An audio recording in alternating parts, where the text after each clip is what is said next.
Imagine a shadow that does not belong in the pine-scented air of the Rocky Mountains. A creature that moves with a heavy, prehistoric gait, its scales clashing against the dry brush where a grizzly bear should be. This is not a dream of the distant past, but a nightmare realized in the present. You are hiking in the deep woods of Montana, and you feel the prickle of being watched. But the eyes following you aren't the amber orbs of a wolf or the cautious gaze of a cougar. They are the cold, unblinking slits of a monitor lizard that has survived since the age of dinosaurs. The risk isn't just a bite, it's a death sentence that begins the moment its serrated teeth graze your skin. This is a new era of North American predation, where the rules of the mammalian kingdom are being rewritten in cold blood. In the vast, rugged landscapes of North America, the apex predators are masters of heat and speed. The wolf relies on the endurance of the pack, the cougar on the explosive power of its pounce, and the grizzly on sheer, overwhelming muscle. But introduce the Komodo dragon into this ecosystem, and the game of survival shifts from a sprint to a slow, agonizing crawl. These reptilian titans, native to the sweltering islands of Indonesia, possess a biological arsenal that North American mammals are entirely unprepared to face. It isn't just about strength, it's about a chemical warfare that turns a minor scratch into a lethal countdown. The arrival of the dragon in the land of the wolf represents a fundamental conflict between the burning energy of the mammal and the patient, necrotic efficiency of the reptile. The first clash occurs in the high meadows where the gray wolf reigns supreme. A pack of wolves, sensing an intruder, circles a large, low-slung shape near a fresh elk kill. To the wolves, this is just another scavenger to be intimidated. They bark and lunge, testing the stranger's reflexes. But the dragon does not flee. It stands its ground, flicking a long, yellow fork of a tongue to taste the air. When a young, overeager wolf snaps at the dragon's tail, the reptile swings with the speed of a whip. It doesn't need to kill the wolf outright. It only needs to land one bite. As the serrated teeth sink into the wolf's leg, they deliver a complex cocktail of anticoagulants and toxins. The wolf retreats, but the damage is done. Within hours, the wound refuses to clot. The wolf's blood pressure plummets.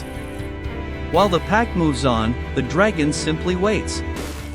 It follows the scent of the dying animal with a relentless, slow-motion persistence. In this new world, the pack's unity is broken by a predator that hunts the future, not just the present.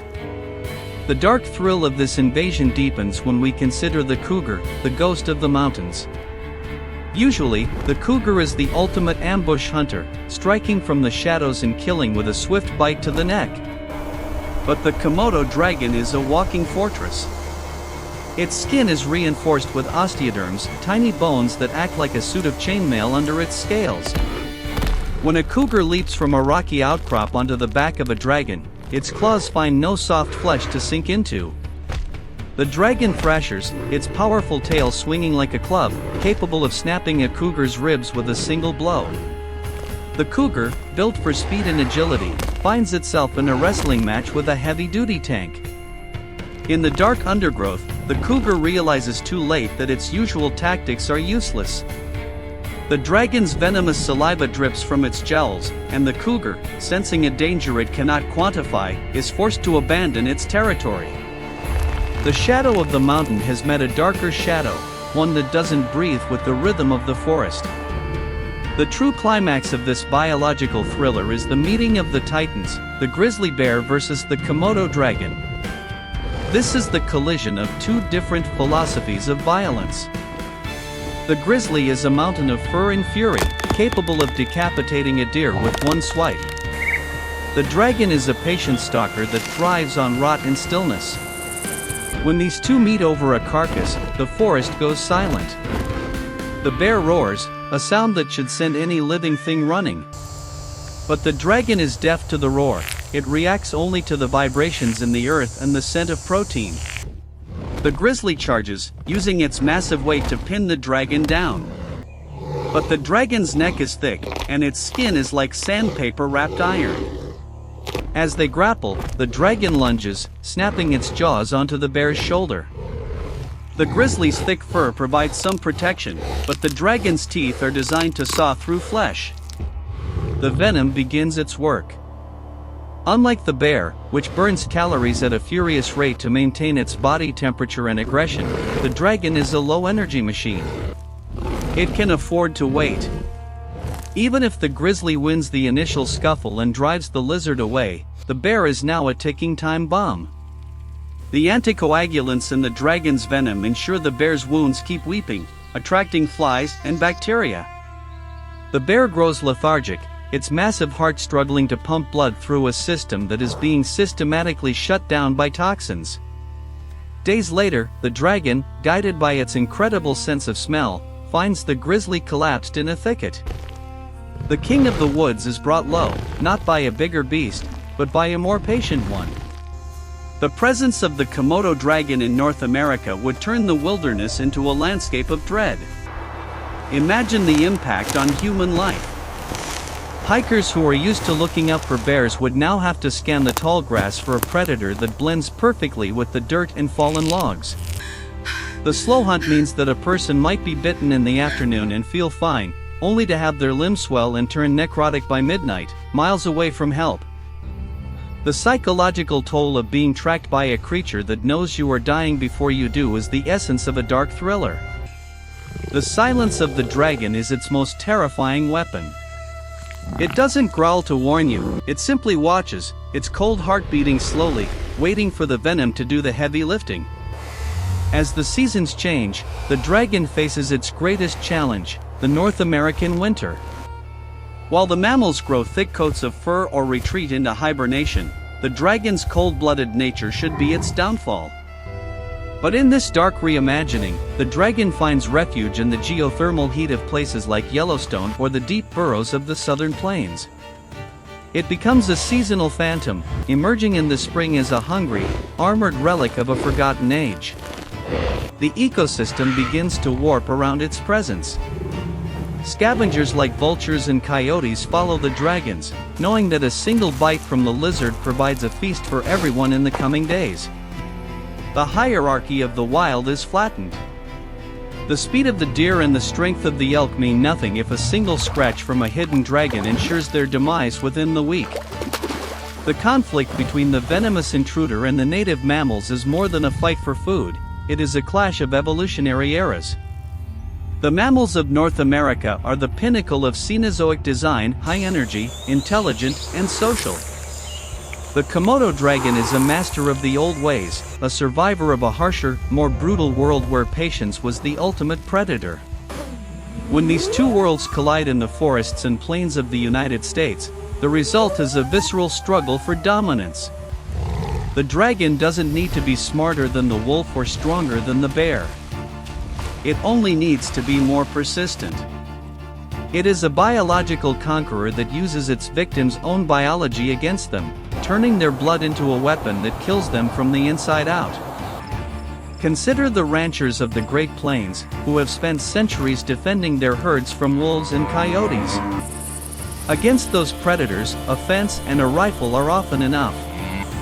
But how do you stop a predator that can sit motionless for 12 hours, looking like a pile of rocks, until a cow wanders within striking distance? The dragon's hunting style is invisible. There is no chase to alert the rancher, no howling in the night. There is only a cow with a small limp one day, and a rotting carcass the next. The economic and emotional impact would be devastating, creating a climate of fear where the very ground beneath your feet feels hostile. The dragon is a reminder that nature is not always a balanced, beautiful system, but often a theater of horrific efficiency. In the end, the story of the Komodo dragon in North America is a story of the vulnerability of the modern world. We believe we have mastered the wilderness, that we understand the risks of the forest. We know how to avoid the bear and how to outrun the wolf. But we are not prepared for a predator that plays by the rules of the deep past. The dragon represents the return of an ancient fear, the fear of the thing that crawls, the thing that waits, and the thing that kills without a sound. It is a dark thriller written in the dirt and the blood of the American West, a reminder that under the right conditions, the ancient nightmares can always return to reclaim the land. As the sun sets over the rugged peaks, the mammals retreat to their dens, their hearts racing with the high cost of living. But in the shadows of the scrub oak, the dragon remains still. Its body temperature drops with the air, but its purpose remains clear. It is not hungry yet, but it knows where its next meal is. It has already bitten the elk that is now staggering a mile away. It has already tasted the air and seen the path of the dying. The dragon does not need to hurry. The venom is working. The rot is spreading. And in the silence of the North American night, the cold-blooded king waits to take its throne. The land of the mammals has become a land of shadows, where every rustle in the grass could be the last thing you ever hear before the slow, steady approach of the scales. The terror of the Komodo dragon in this new habitat lies in its sheer alien nature. To a North American hiker, a bear is a known quantity. It is a beast of rage and territory. But the dragon is a beast of cold calculation. It doesn't care about territory, it cares about the chemical scent of decay. When you look into the eye of a grizzly, you see a living, breathing being with impulses you can almost understand. When you look into the eye of a dragon, you see a void. You see a biological machine that has remained unchanged for millions of years because it reached perfection long ago. It is the ultimate thriller antagonist, silent, unstoppable, and utterly indifferent to the suffering it causes. What is this? Imagine the first scientists who discover the first kill sites in the Black Hills. I've logged the position. They find a massive bull moose, an animal that can weigh 1,500 pounds, collapsed in a heap. There are no signs of a struggle, no massive throat wounds. Only a few jagged tears on the hock of the leg, already turning black with gangrene. They would be baffled by the speed of the infection, the way the animal's internal organs have begun to liquefy while it was still standing. The realization that an invasive reptile is responsible would send shockwaves through the scientific community and the public alike. It would be a biological emergency that defies every standard conservation model. You cannot simply manage a population of dragons. They are too well hidden, too hardy, and too lethal. The tension of this dark reality would seep into every aspect of life in the West. Camping trips would be replaced by a fearful avoidance of the outdoors. The tourism industry of national parks would collapse as reports of the creeping death spread through social media. The conflict would move from the wilderness into the suburbs, where backyard fences offer no protection against a climber as skilled as a monitor lizard.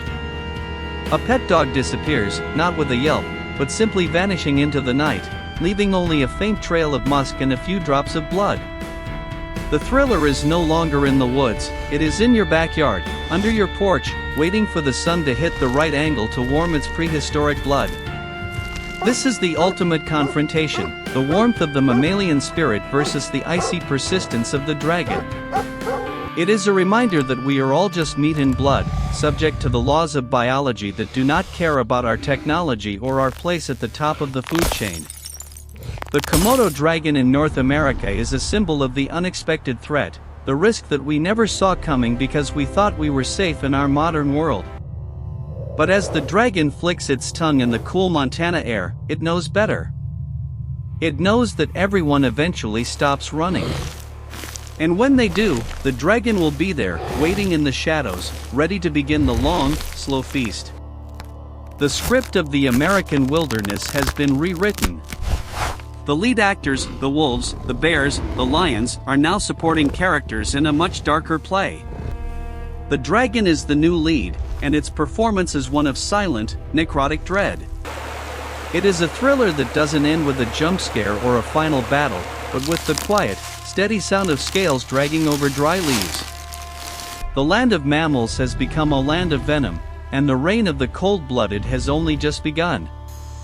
In the shadows of the pines, the ancient past is the new future, and it is hungry. Every step you take in the woods is now a gamble, a conflict between your life and its hunger. The air is colder now, not because of the wind, but because of the presence of a predator that doesn't need a heart to burn.